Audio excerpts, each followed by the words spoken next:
Hi, friends. Welcome back to the table where we do tarot.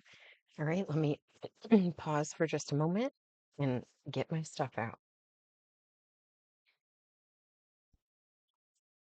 All right, we're going to do a little spring cleaning for the day with some sage. Okay, can you see it?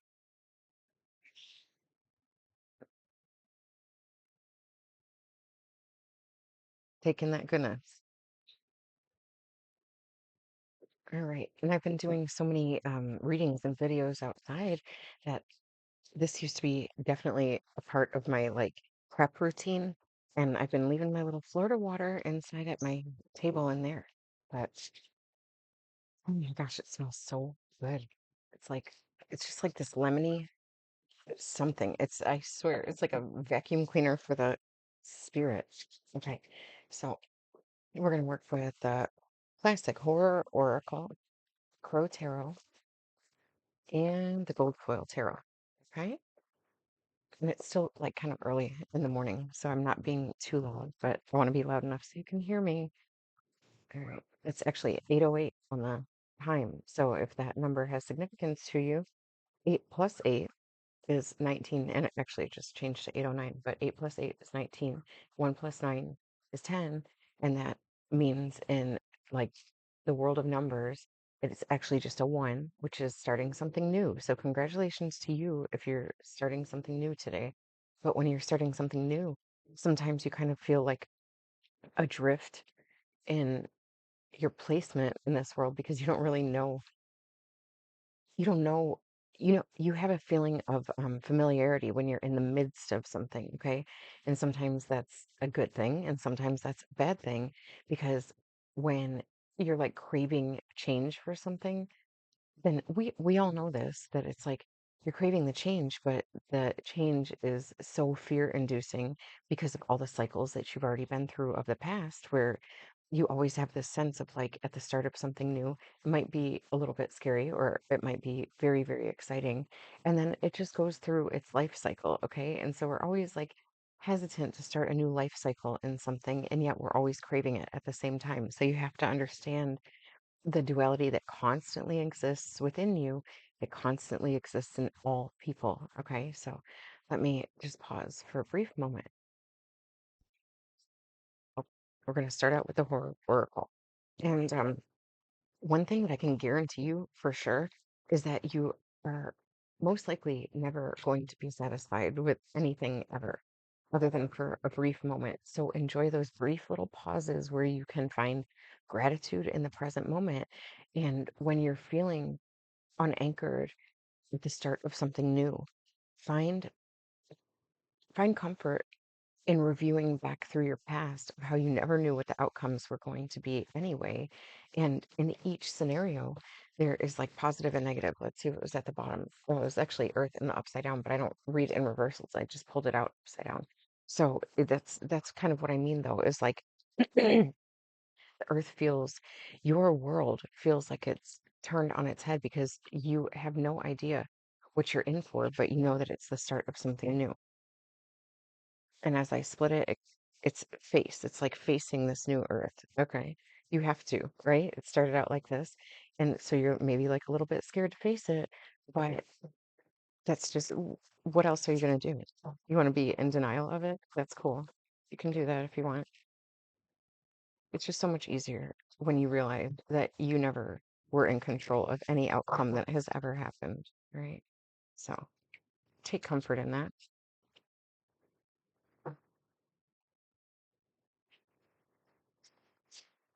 So quiet and calm in the mornings, and this is bridging on the edge of the morning of like where I feel most comfortable. um I just really like what the day feels like before everybody's energy gets all involved in it. Okay, let me see, I'm going to split it right here to see what was at the bottom. Dreams and the egg.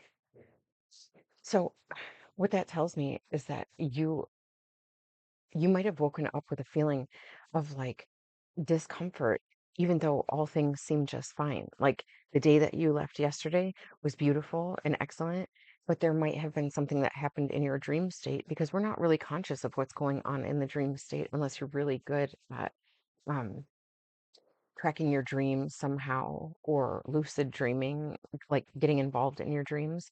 But what it seems like is that there's a new birth happening, right? It's kind of like that repetitive concept that's going on of this new earth, where like if you're in an egg, you could roll in all different directions and you don't know which way is up, but you do know that you're about to be born into something new, right? But you just don't understand where it's at because it doesn't feel consistent with wherever you were yesterday. All right, so we've got escape, love, help me, dance, and fate. So there's something about breakup, okay? There's something about breakup. Um, Hang on a moment. Okay. I was really trying to look into this card to see all what is in it because these are all horror movies, but I don't necessarily want to look up the meaning of each movie. So I like to look into the cards for more depth. And it's like the most prominent figure right here is what would be considered maybe the devil. He's got horns on him and he's got a pair of scissors right here. And he's like, "Oh, you want to try to like cut your ties with me? Go ahead, I'll give you the scissors, but you're not gonna like it." And it's like, um, he's like, "Well, I don't know. I don't know. I'm like scared of this new world. I don't want to be attached to the devil anymore, but I also don't know anything else." So it's just like trying to read through this book to figure out what else is there in life. And this thing in the background, it's almost like this is the intuition. She's almost eye to eye with the eye that's in the hand of intuition of the unknown. And it's like here she is feeling like all like a baby, right? Like a baby or like a very small figure in this whole world around her, where the biggest and most prominent figure is this devil thing that she knows that she doesn't want to be attached to. So there's also this like little green fairy thing that's here, which is another, these things are like you can see that they're at the level of her mind, and it's almost like she can sense that there's something greater beyond that is like whispering in her ear. And the green, like the green of the fairy and the green of the bow and the green of her dress, it just tells me that it's something about having to do with love. And then that was our next card, right? This love card. Okay. It was like, I think this is the Bride of Frankenstein. And it reminds me kind of the story of how God determined that in the Garden of Eden that it wasn't right for Adam to be alone. So he created a counterpart for her. And then immediately the world turned into conflict because of like the serpent and Eve and all these other things where people want to look at Eve as like she was the evil one, right? But it's like God told Adam to make the covenant with him that he would not eat from the tree of knowledge. Is that what it is? And so it was like Eve wasn't really a part of that covenant to God. And I had just read Genesis, so I'm not exactly sure if Adam told her not to eat. I do believe that Adam told her not to eat from the tree, but then the serpent deceived her, and she did, and then she convinced him to. And so that's like that's the thing of partnership is that once something is formed outside of you, then you immediately have something in conflict with you that now that's just what life on earth is, okay? So you have to always discern what is best for you. So I feel like there's um there's sort of this where you're reaching out for help and or you have been because somebody has you're just used to people reaching out to help or reaching out for help from you, but it's like yes, but when like can't you all see that I have never received the help even though like I have gone on the path to get the proper help. I have been the one doing the inner spiritual work to get the help. And it's like, when are the tables going to turn? Well, that's it, is that if you're not ever used to being helped by anyone or anything, it is completely foreign to you. Okay. And so you have to understand that. Let me see what this dance card is. Um, and fate. Okay, I'm gonna look those two up. Hang on. Okay, Suspiria. I've never even heard of this movie. Um, Directed by Argento in 1977. The quote from the movie is bad luck isn't brought by broken mirrors, but broken minds. For all its startling beauty, dance practiced at the highest level can be uncompromisingly brutal, an assault on the bodies and minds of the dancers, delivered by teachers who are akin to a coven of sadists. It's a fallacy that art must come from suffering. But if a pursuit does not prove difficult in the extreme, look for a lesson in the difficulty itself. Upright, find inspiration in the commitment of others. Reverse, let your own creative impulses color your activities. Okay. And then we're going to look up fate. Fate. It's from the movie It Follows, directed by David Robert Mitchell in 2014. Quote is whatever helps it get close to you. The actions of others can set things in motion toward you unstoppably, so that your only agency is in how you handle this situation. There is no way to avoid it, no opting out. It's coming for you whether you like it or not. You see this with a disturbing focus, even if those around you cannot. What can you do? In the upright, determine your own fate. Reversed, what will be will be. And sometimes that's the thing is like um sort of this thought that I've been having today is that sometimes you want to be in this certain power, right? You want to be in a certain positivity for your own well-being.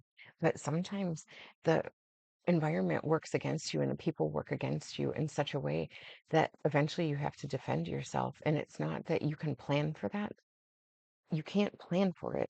It's just you will surprise yourself in the moment that it happens because it's coming at you, and whatever your reaction or response is, you don't you don't have to worry about like, is this the right thing to do? That's only when you have time to think about things, premeditate things.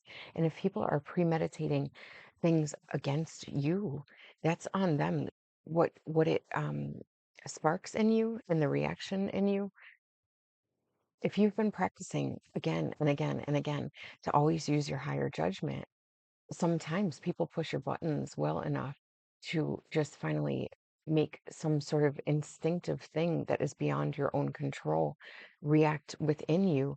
And I'm not talking about just like this ego explosion of where you're trying to hurt somebody or, where you are trying to pre plan what you're going to do if this scenario happens because you don't know what the scenario is. Okay. So I'm just trying to say that you just have to welcome what you have to do is really like reinforce your own boundaries, okay? That is the best way to ensure that you are going to be that whatever is in your subconscious and whatever type of reaction that you have when your buttons are pushed, that they are like, I want to say well practiced, like the dance, right? Like the dance. So, the thing that I am thinking of is that I was in the army and we used to practice over and over and over again our reactions to things so that it became second nature, so that it was embedded deep within us.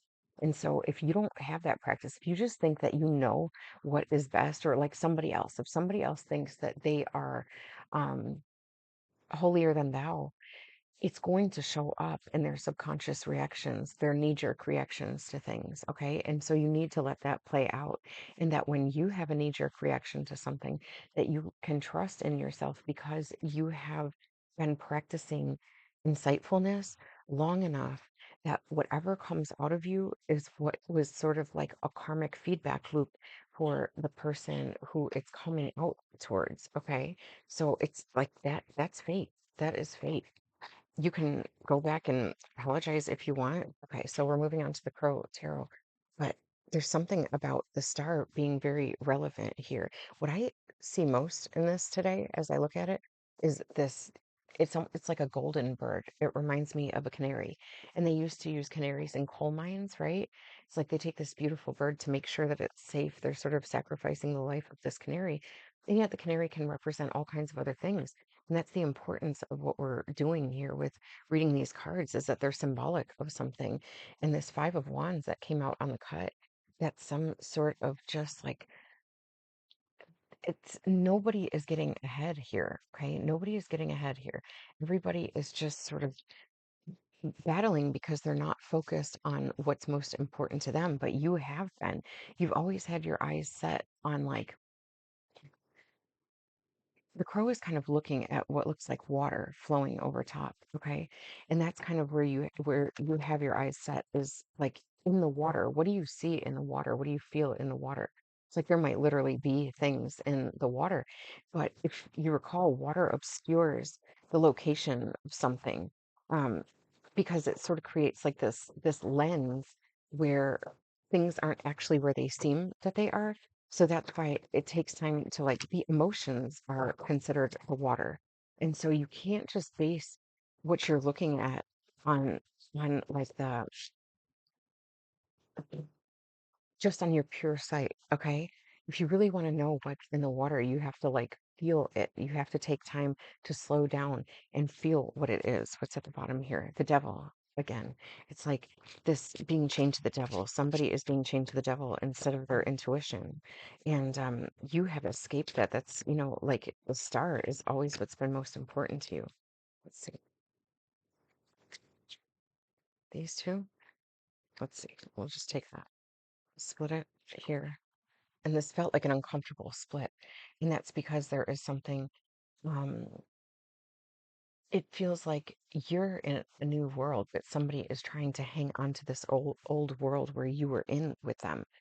And so it's very uncomfortable. It's uncomfortable for you too, because the shift is new. You are used to being held onto by other people, but because you've been on your own path for so long and you put in the time and the effort. It's almost like going to college. It's like going to spiritual college.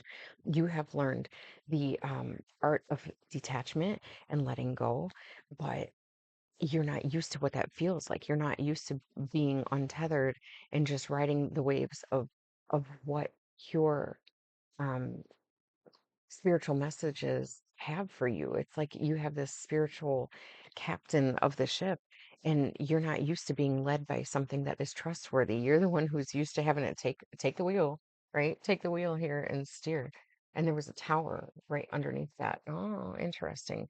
So the tower and the Hierophant was under that, and then the Three of Pentacles is under that, and Two of Wands, and it just keeps going and going and going. But what that story is saying is that, like, the tower happened to let go of that release, so they might still be holding on to the debris from what fell from the tower. But that tower is no longer there. They can't like have the sanctity of being in this spiritual church in which they are like feeding from the divinity that fills your cup. Okay. So it's like instead you're finding new people and ways to create a new world. And then the new world is like revealed here. And people are not happy about that. There's like somebody else who, instead of being happy for you, they're like talking about all the negativity that they think about you, or they're just saying bad things about you, um, when you walked away. When you walked away. Okay, because you were seeing this star, and that brings us back to the star card that we started off on at the bottom of the deck. Where'd it go? Here. Okay, so you saw this star and you started moving towards it, and that left somebody else in a mental prison.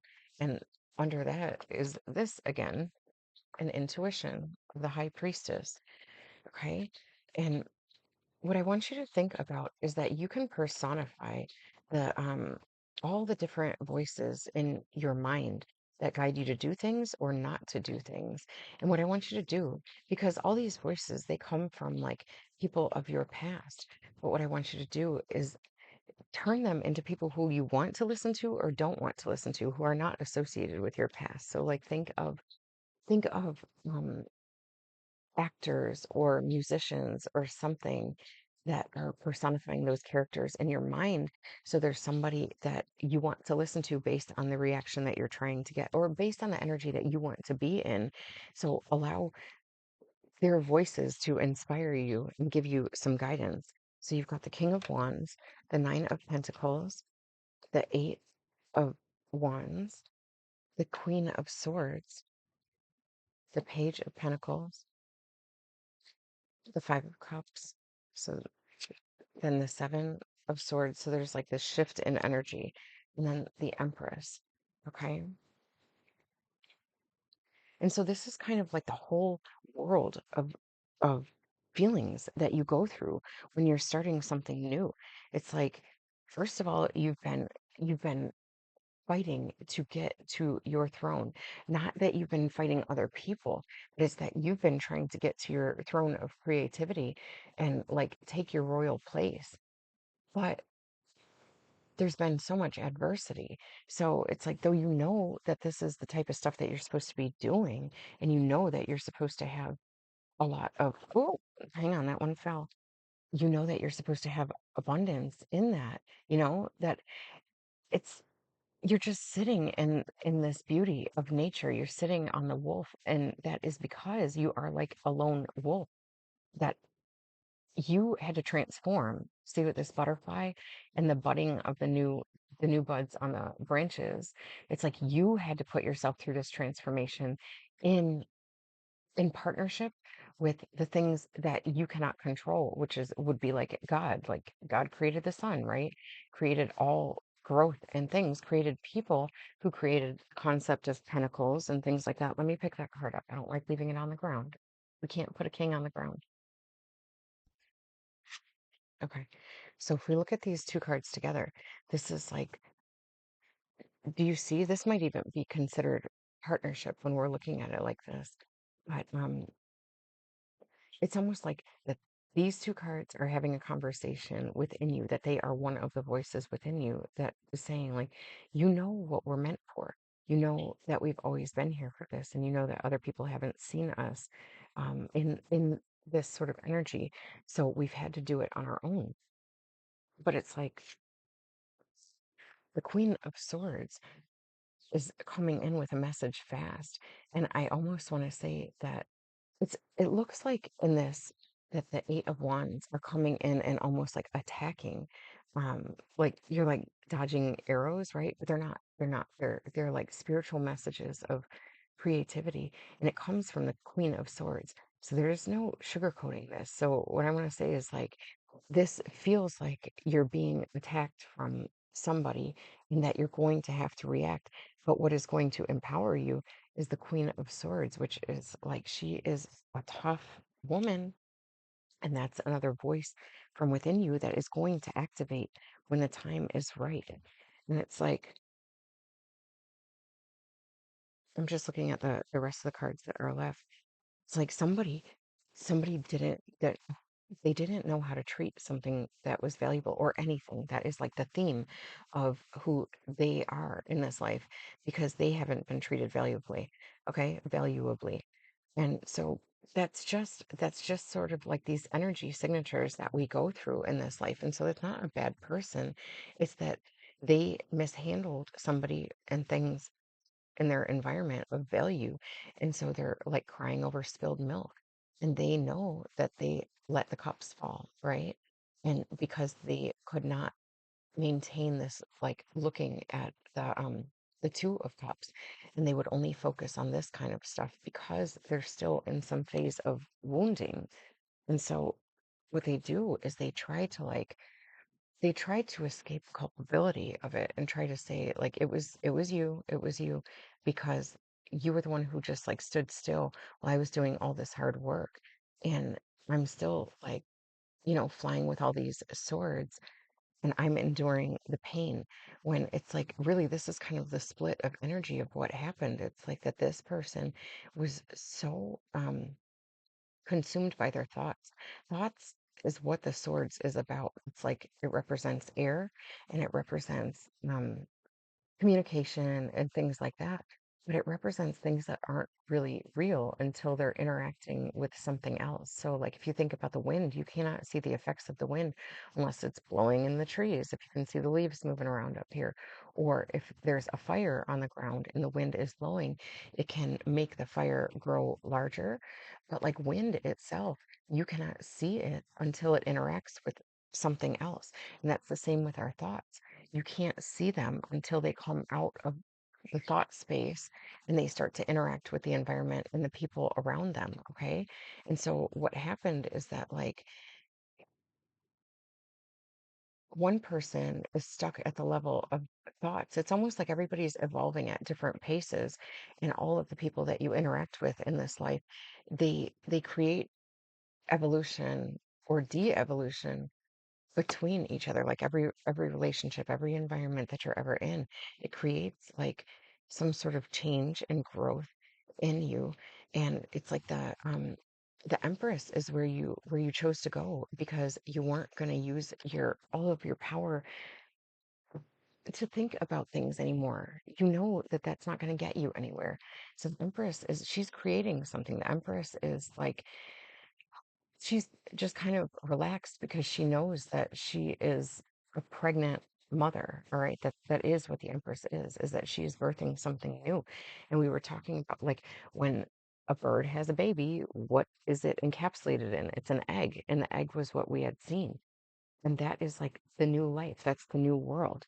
So you finally just let go of all the burdens of carrying around all these thoughts and worrying about what other people are thinking about you and all this other stuff. And then it moved you on. It moves you on.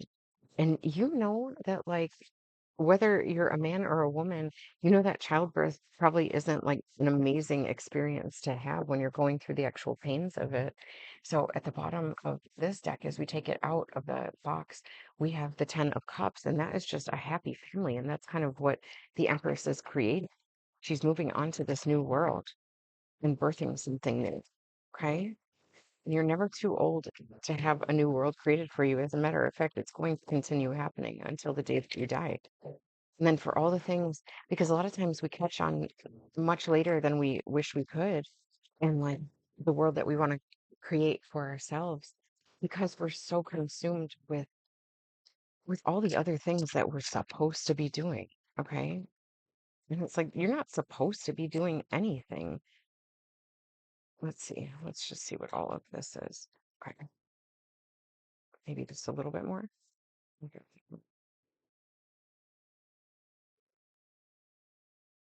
Let's see what's at the bottom here.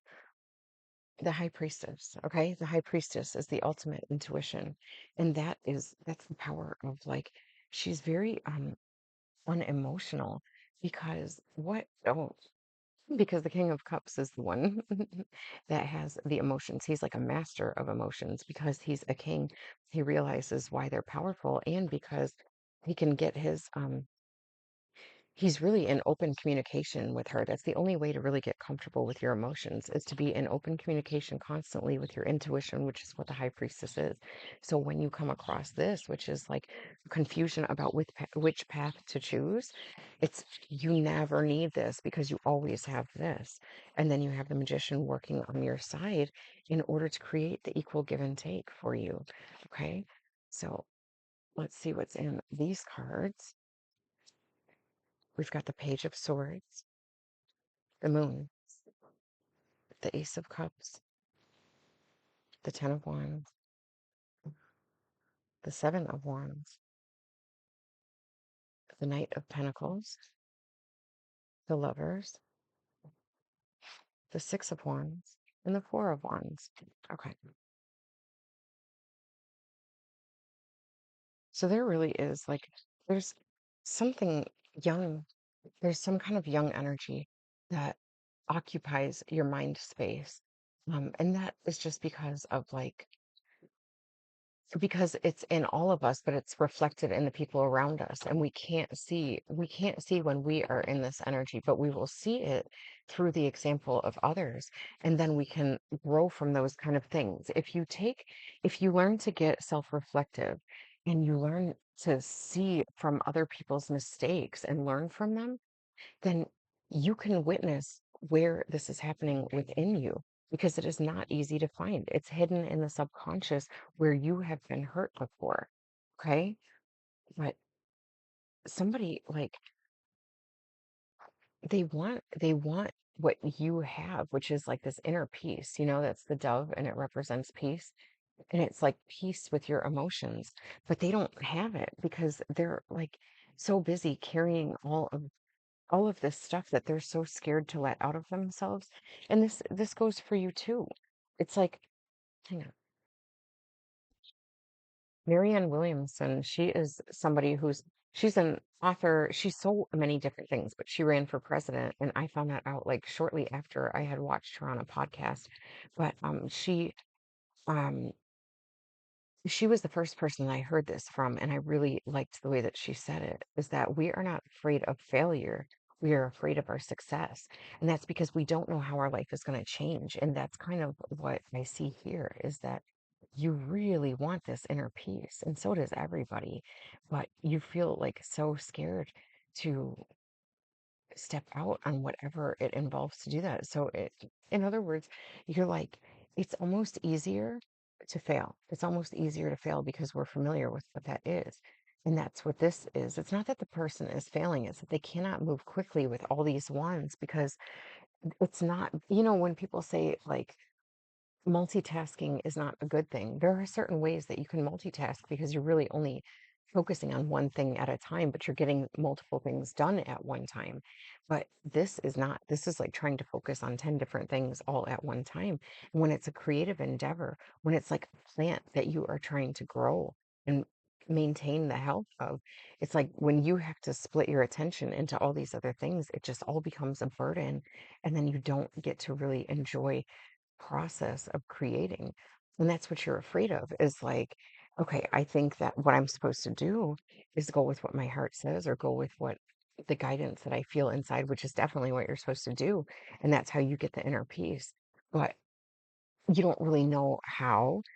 And then you feel like this is the fear of success is that then you are going to have to fight with new like enemies and defend your position, and you don't really want to have to do that. If you believe something to be true and it is your truth and it's your like creative passion, then you don't want to have to fight with people about that. Well, that's the beauty of it is that you don't have to be afraid of your success. It's never going to happen um, in a way that's greater than what you can handle. If you, as soon as you start moving towards what makes you feel freer inside, you're going to, it's, this is just a fact that has played out over and over again. You're going to be like, damn, I wish I would have tried that sooner. I wish I would have like listened to my intuition sooner, that high priestess, because it was right. It was right. This is where I feel most comfortable. And I don't mind defending myself because you're not defending yourself. Just your active participation in the thing is what empowers your trustworthiness in that thing. It's where the right people are going to be magnetized to you because they want to hear what you have to say. And anybody else who shows up, it doesn't matter. You don't have to defend yourself against those people, okay? And it's like that's what brings the coin to you or brings you to the place of where the coin is because this knight protected that coin for you all through battle and it stayed in a place that was safe. It was like, I'm not going to hand you this coin while you're in the midst of battles, right? Like if it's like this type of thing, it's like then people are going to try to grab it from you because you're just if you're focusing on this new creative endeavor that you're doing and you're changing your path, you're in this new world, well, then this has to be held onto for you by somebody who is stable and can protect it. Okay. So don't worry that it hasn't been delivered to you yet. It's in the place where you are heading towards. And that's like, this is here. It's like with this recognition. It's like when you make the choice to partner up with the divine partner in your life, like it's physically going to show as a divine partner in your life, but what it like spiritually means is that you are on path for your purpose of what God has always been hoping that you would choose because it's what he kind of like when you were in the womb, when you were in the egg, it's the mission that you very well knew what you were supposed to do because you were surrounded only in a world of yourself, okay? So then once you fracture out into the world of duplicity, multiplicity, then you get very confused because everybody else has some say so in your life, all right? So then you go through this long path of trying to get back to where you are in partnership with God's plan for you. And then it can be a long, slow path and it can ebb and flow into like where you're in places where you feel like you belong. And then things transition and you no longer belong there anymore. And that is the natural cycle of a lifetime. You're not supposed to just stay in one place. Like he's staying in one place as he's waiting for you, but he's going to hand that coin off to you when you get there. And then he's going to go on and do whatever else he does, right? Or he's like the lover that is there who has been waiting for you with the value that you deserve, right? And there's union and partnership in this. The Four of Wands represents stability, marriage, these good things that are starting and that you get recognized for, that you don't have to defend yourself for. Okay. It's like you can choose to defend yourself, but that's just like, it's just like putting unnecessary stress on you that you don't need to. Just trust that you would not want to you wouldn't say yes to things if you knew them ahead of time. I promise you, you wouldn't. Like, think back about your life and think about all the difficult things that you've been through. Would you actually, like, if God had told you, this is what I have in store for you. Like, so I'm letting you create the plans of how you're going to act towards that thing, or like you can step out of it if you want. It's like we would definitely step out of all the uncomfortable things. So that's the benefit of things being hidden in the moonlight and you being scared of things and then having to learn the path of following your intuition. That's what's meant for you. You are breaching into this new world, and everything in this reading is talking about that, is that like, don't worry, you know where you were guided to be and you are going to be safe as you always are. Okay, I love you. Bye bye.